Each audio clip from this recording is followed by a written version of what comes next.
Hey guys, स्वागत है आपका सक्सेस अपनेक्स्ट यूट्यूब चैनल पर। और 5000 plus mechanical engineering objective questions की सीरीज में हम डिस्कस कर रहे हैं थ्योरी ऑफ मशीन्स को।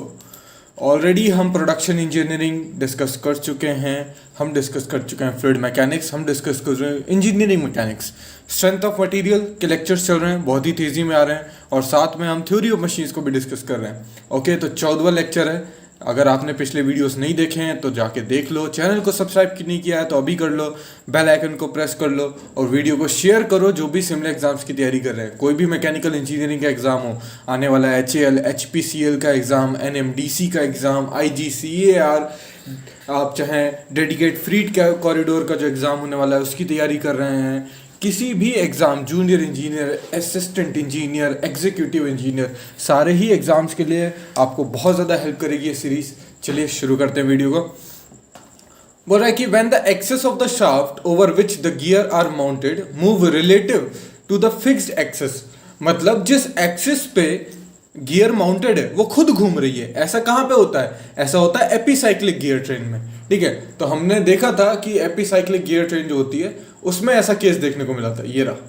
ठीक है, ये देखो, ये जो एक्सिस है जिसके ऊपर ये गियर माउंटेड है, प्लैनेटरी गियर माउंटेड है, ये एक्सिस देखो ये खुद घूम रही है। ठीक है, तो ये पिछले वीडियो में हम ऑलरेडी कवर कर चुके हैं, कुछ एक क्वेश्चंस रह गए। ठीक है, क्लॉक्स में कौन से गियर्स यूज होते हैं? तो रिवर्टेड गियर ट्रेन यूज होते हैं। ठीक है, ये एक इंपॉर्टेंट क्वेश्चन है, स्टैंडर्ड इसका सॉल्यूशन होता है। ठीक है, इसमें बोल रहा है कि एक फिक्स्ड गियर है having 20 teeth is in mesh with the another gear having 50 teeths. The two gear are connected by an arm and the number of turns made by the smaller gear for one revolution of arm about the center bigger gear। तो ऐसा है कि बीच वाला जो gear होता है उसे बोलते हैं सन, फिर होता है प्लैनेट और फिर होता है रिंग। रिंग की यहाँ पे कोई भी बात की नहीं गई है। ठीक है, तो इधर नीचे लिख लेते हैं कि हम कितना, ये इसमें 200 टीथ है और प्लैनेट में 50 है। अगर ये x की स्पीड से घूमेगा तो ये छोटा वाला गियर है, ये कितने से घूमेगा? इसको डिवाइड कर दो तो ये जाएगा 200 डिवाइडेड बाय 50, ये आ जाएगा वेलोसिटी रेशियो। तो ये 4x, तो ये -4x से घूमेगा। पर ये एक ऐसा है और दूसरा ऐसा है, ये इधर घूमेगा तो ये इससे अपोजिट डायरेक्शन में घूमेगा। ठीक है, अगर ये क्लॉकवाइज घूम रहा है ये तो एंटी क्लॉकवाइज में घूमेगा, इसलिए मैंने माइनस का साइन लगा दिया। ठीक है, और जो आर्म की वजह से रोटेशन होगा उसको y मान लेते हैं, तो प्लस y, ये हो जाएगी x प्लस वाई हो जाएगी सन गियर की स्पीड, और -4x प्लस वाई हो जाएगी प्लैनेटरी गियर की स्पीड। ठीक है, स्पीड और साथ में स्पीड क्या होता है? मतलब रिवॉल्यूशंस पर मिनट, ये आपकी स्पीड हो सकती है।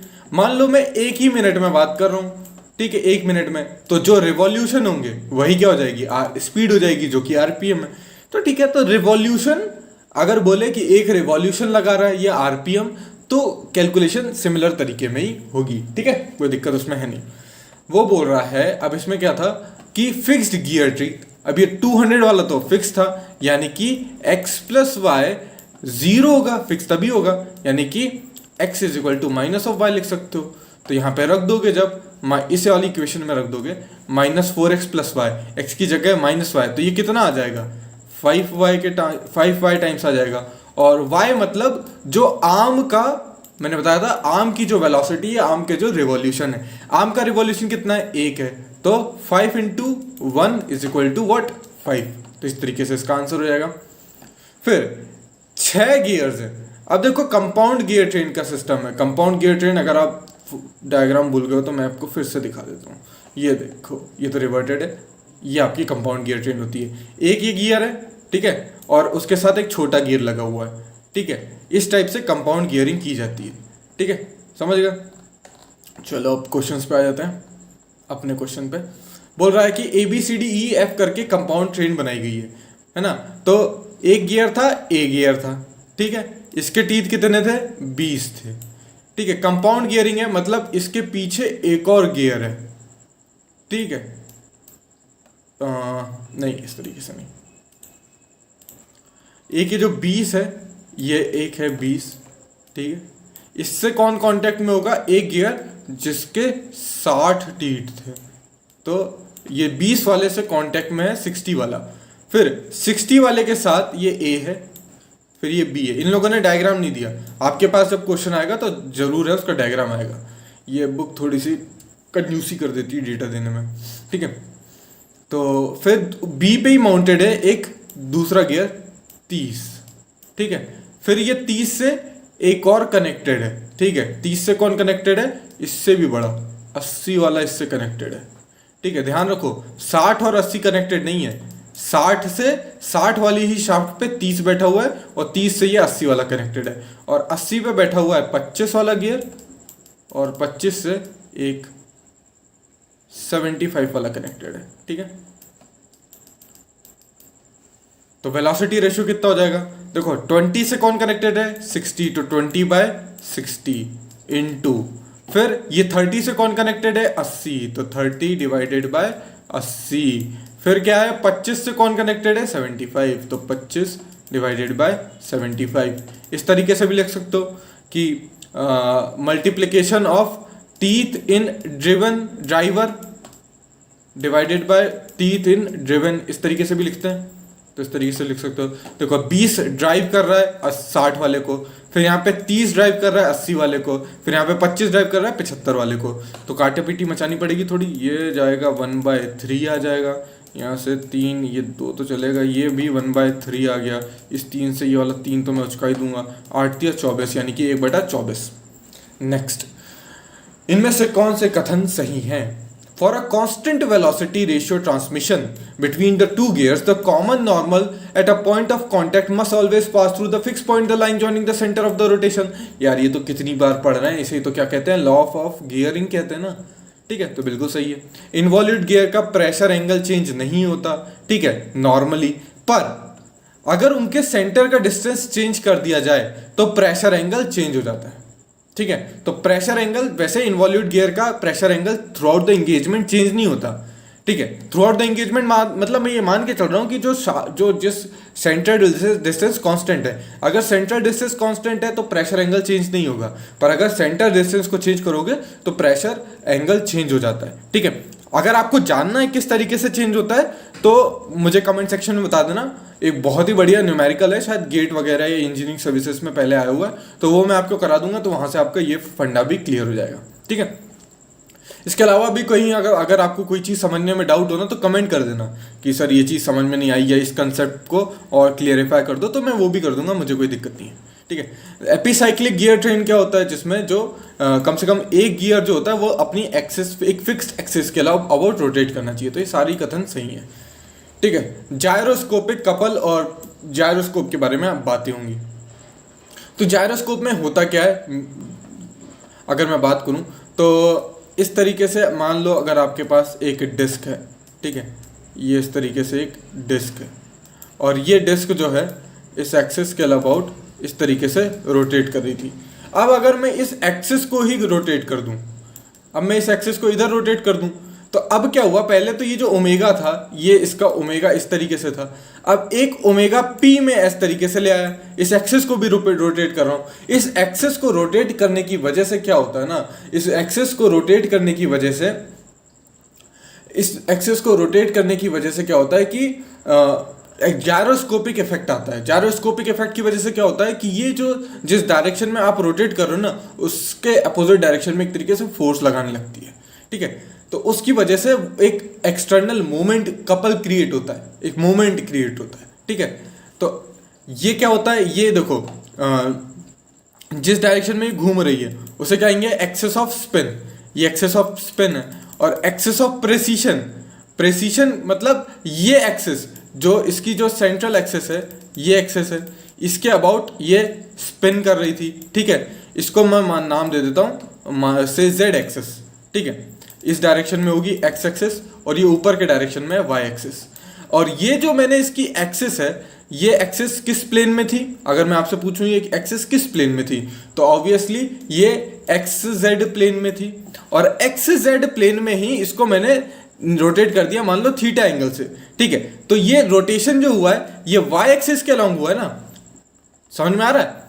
ये लाइन ऐसी थी पहले, ये एक्स आपका एक्स था, ये वाई था, ये जेड था, और मान लो ये जेड एक्सिस ही लाइन थी, ये जेड एक्सिस पे ही कोइंसाइड करके आपकी इसकी एक्सिस थी जिसके अबाउट ही रोटेट कर रही थी। अब अगर मैंने इसको इस तरीके से कर दिया तो ये इस पे वाई एक्सिस के अलॉन्ग रोटेट कर गई, ठीक है, इस तरीके से। तो एक्सिस ऑफ प्रेसिशन जो होता है वो परपेंडिकुलर प्लेन में होगी, ठीक है। ये एक्सिस ऑफ अब ये जो एक्सिस ऑफ प्रेसिशन है ये तो ये वाई एक्सिस है, और ये कौन से में होगी, एक्स वाई प्लेन में होगी। और आपकी स्पिन किस में हो रही थी, एक्जेक्ट प्लेन में होती है, तो ये परपेंडिकुलर होती है। जायरोस्कोपिक प्रिंसिपल इज यूज किस में होता है, टॉयज में, इंस्ट्रूमेंट वगैरह में यूज होता है, ठीक है। शिप्स वगैरह होते हैं उसमें आपका यूज होता है, ठीक है। एरोप्लेन्स, मोनोरेल्स, कार, जायरोस्कोपिक कंपास वगैरह बनाने में यूज होता है, ठीक है।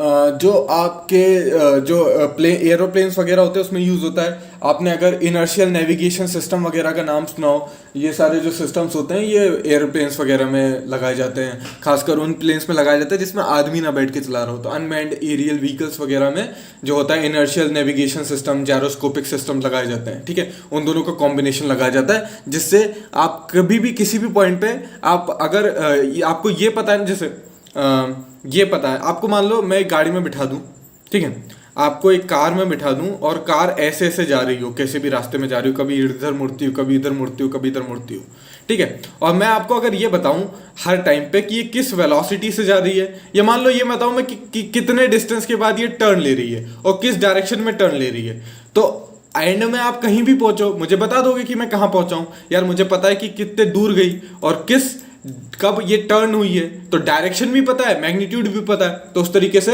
मैं पोजीशन बता देता हूं। सेम केस आपका नेविगेशन सिस्टम में होता है। जब आप प्लेन में बैठे हुए हो तो वो ये काउंट करता रहता है कि प्लेन किस स्पीड से जा रहा है, उसके लिए इनर्शियल नेविगेशन सिस्टम होता है, और कब कितना मुड़ रहा है, यानी कि डायरेक्शन का पता जायरोस्कोप से पता चल जाता है। तो जब दोनों पता है तो फिर वो प्लेन कभी खोता नहीं है। तो ये है टेक्नोलॉजी होती है, ठीक है।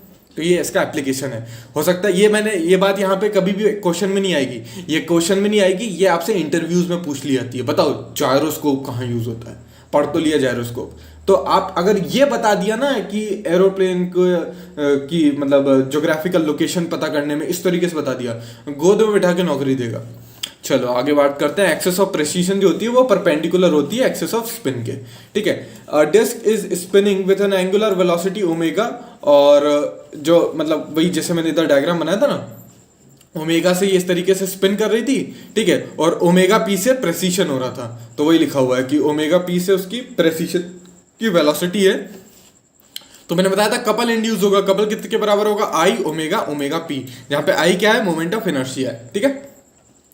तो gyroscopic couple is usually applied through bearings.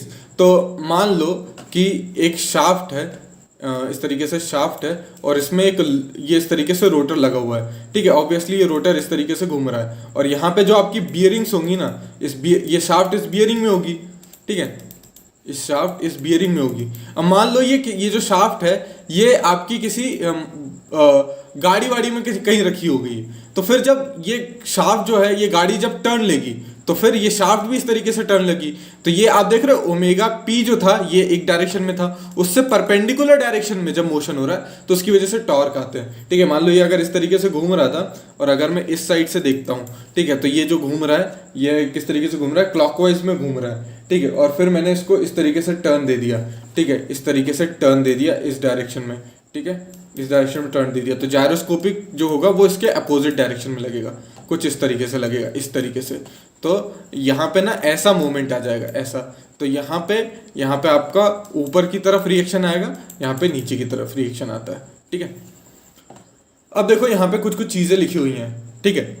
ये अभी इस तरीके से पढ़ लो। अगर आपको डायरेक्शन वगैरह निकालने में दिक्कत आती है ना, तो मैं आपको एक अलग सेपरेट वीडियो में भी बता दूंगा कि इस तरीके के क्वेश्चंस किस तरीके से सॉल्व किए जाते हैं अगर आपको दिक्कत आती है। फिलहाल हम स्टेटमेंट पढ़ लेते हैं, ठीक है।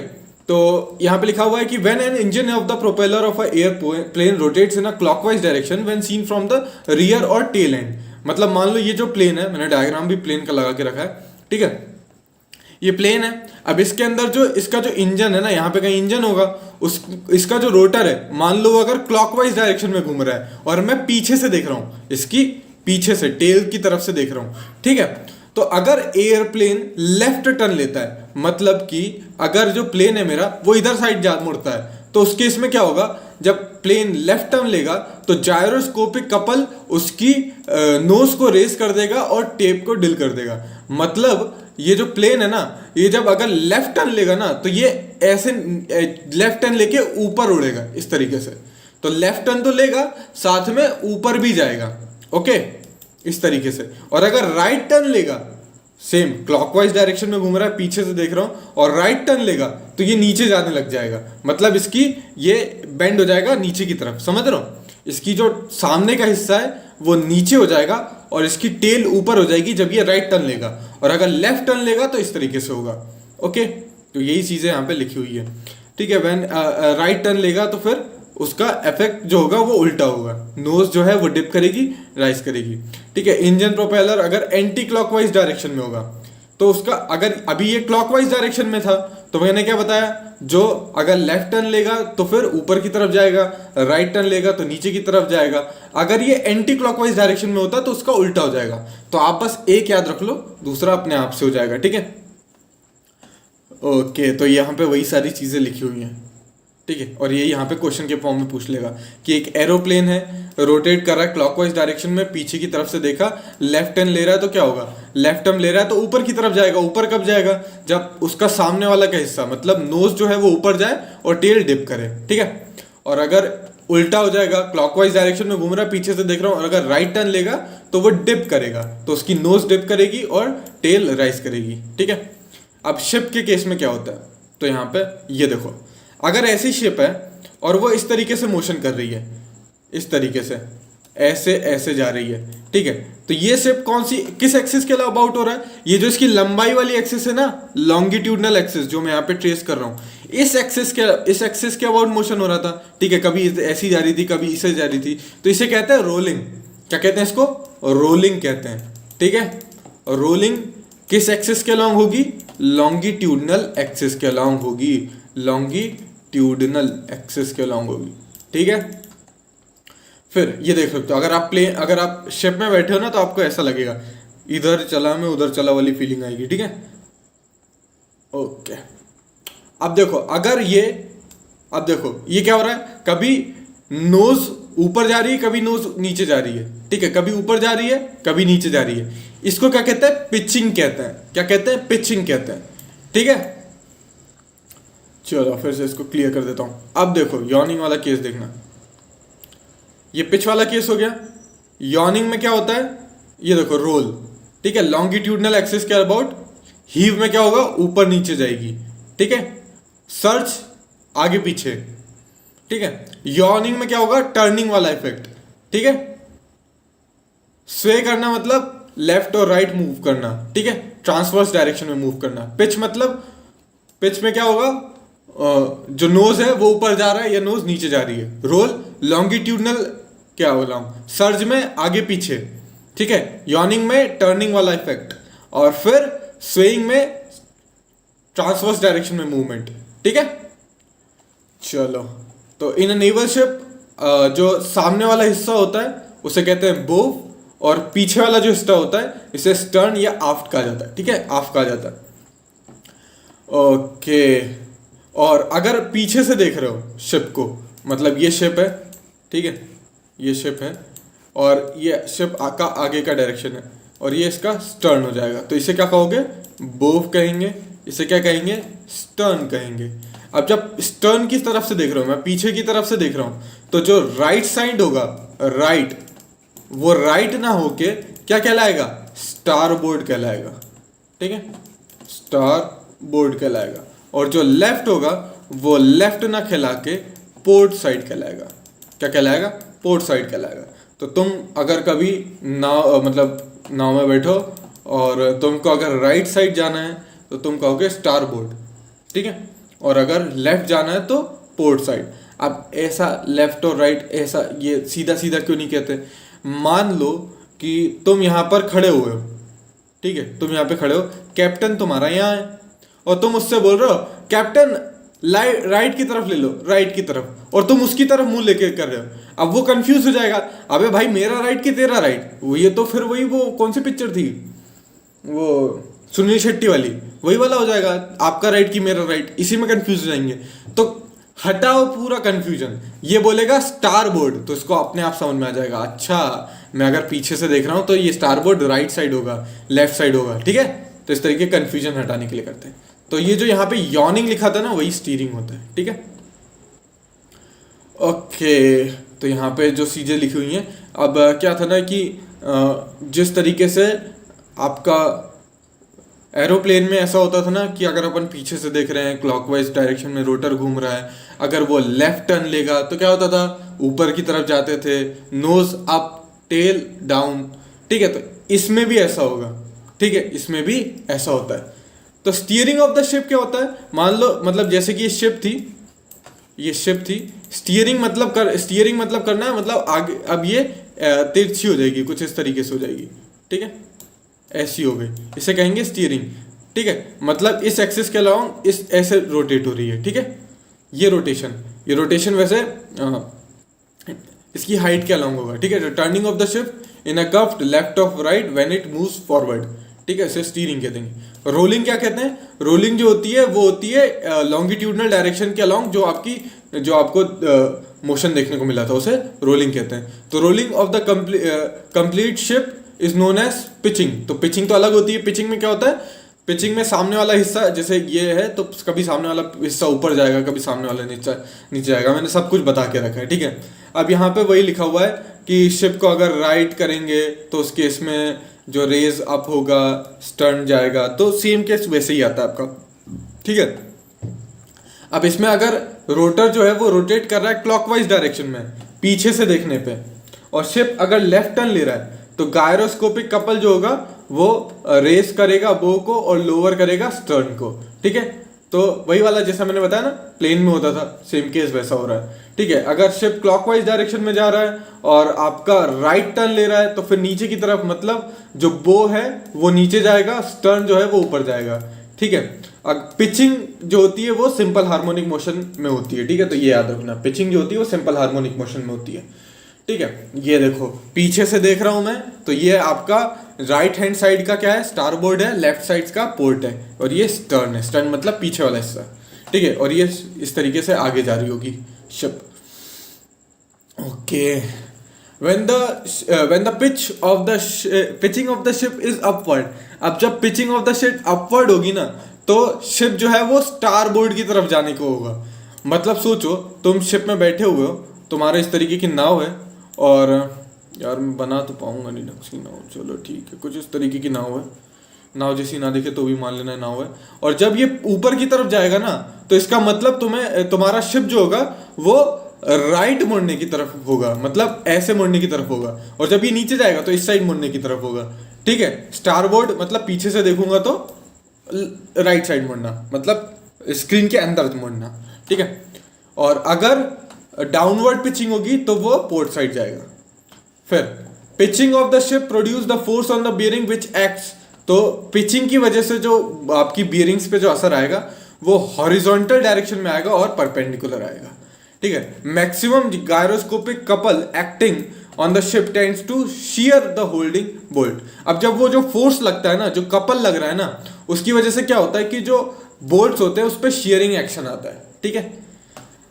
अगर मान लो ऐसी कार है, ठीक है, एक कार है, इसके कुछ यहाँ पे व्हील्स लगे होंगे, ठीक है। अब मान लो ये कार जो है ये इस तरीके से टर्न लेना चाहती है, तो आपने भी देखा होगा कभी आप कार में बैठे हो और ड्राइवर अगर आपको इस तरीके से टर्न लेगा ना तो क्या होगा ना कि यहाँ वाला बंदा भी पीछे, यहाँ वाला बंदा इधर नीचे इधर खिसकाएगा, ठीक है। तो क्या होता है ना कि ये वाले जो टायर होते हैं ना, इस पे जो है रिएक्शन बढ़ जाती है, रिएक्शन आउटर वाले व्हील्स पे इंक्रीज कर जाएगी, इनर वाले पे कम हो जाएगी, ठीक है। आपने भी देखा होगा यहाँ पे जो बंदा बैठा होगा वो इसके साइड आएगा, यहाँ पे अगर लड़का बैठा है, यहाँ पे लड़की बैठी है, ड्राइवर ने अगर ऐसा मोड़ दिया तो लौंडा खुश हो जाएगा, ठीक है। और इनर्शिया फोर्स क्या होता है, इनर्शिया फोर्स जो होता है वो एक्सेलरेटिंग फोर्स होता है in magnitude but in opposite direction.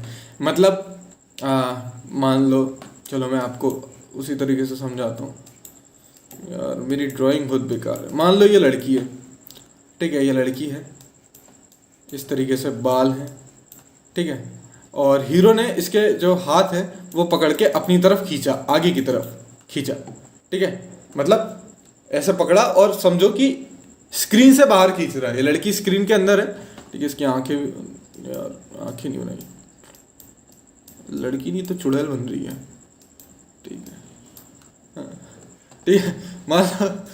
अब अगर इस लड़की को आप सोचो स्क्रीन से बाहर खींचोगे तो इसके बालों को पे असर क्या होगा? इसके बाल ऐसे पीछे जाने लग जाएंगे, इसकी गर्दन भी थोड़ी पीछे जाएगी। अब ससुरा मैंने आदमी ने या जिसने लड़के ने पकड़ के इसको तो आगे की तरफ खींचा था, ठीक है, पर इसके बाल तो पीछे की तरफ चले गए। मतलब इसके बालों को ऐसा लगा जैसे पीछे की तरफ फोर्स लगाया हो, तो उसे कहते हैं इनर्शिया फोर्स। इसके बाल ऐसे ही थे, ऐसे ही रहना चाहते थे, पर जब तुमने पीछे खींचा, आगे की तरफ खींचा, वो जाने को हुए नहीं। तो इस वजह से हमको ऐसा लगता है जैसे इसके पीछे की तरफ एक फोर्स लगा है, और उसे कहते हैं इनर्शिया फोर्स। एक्सेलरेटिंग फोर्स होता है in magnitude but in opposite direction, ठीक है। तो ये वीडियो का एंड है। आशा करता हूँ वीडियो पसंद आया होगा। कंसेप्ट जो बताने चाहें वो आपको समझ में आए होंगे। नहीं आते हैं तो कमेंट सेक्शन में बता दो क्या समझ में नहीं आया, मैं उसको अलग से एक्सप्लेन कर दूंगा। Okay, so that's the end of the video. Thanks for watching and as always have a nice day.